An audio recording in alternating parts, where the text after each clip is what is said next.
He's won a few, he's lost a few, but every time he fights, he absolutely gives everything he has, and the fights are invariably absolute crackers. You know, I think back to his fight with Mike Perry. Yeah, he lost that fight, but my goodness me, what a fight that was. If you haven't seen that fight, get on UFC Fight Pass and search for Danny Roberts versus Mike Perry at UFC. When was it? UFC 204, I think it was. I think it was the Michael Bisping card in Manchester. My goodness gracious me, what a fight that was. A bloody war. I think if you ask Mike Perry, I think he'll tell you as well. That was probably one of his most favourite fights in the UFC. Absolute cracker of a matchup.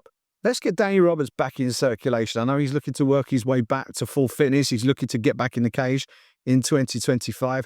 We haven't seen him in a little while. I think by the time it gets to March, it'll be about 18 months since he's been in the cage. So let's get him in there. But who do you put him in there with? Danny Roberts is on a 3-fight skid. So we need to put him in there with someone who potentially is on a similar sort of run of form to him. But ideally, you want to put him in there with someone with a similar sort of fighting style as him, so you can really generate an exciting, fan-friendly fight that will bring the best out of both men.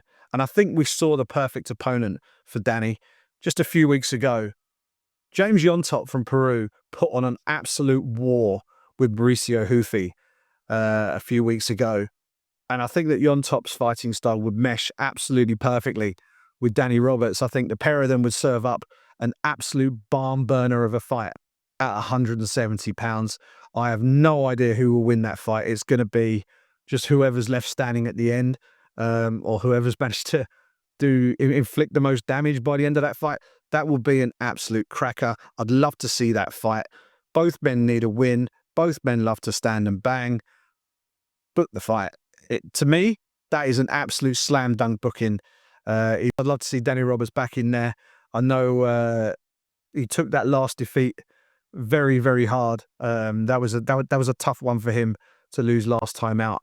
That was in London. For him to bounce back in London would, I think, be the perfect sort of full circle moment for him.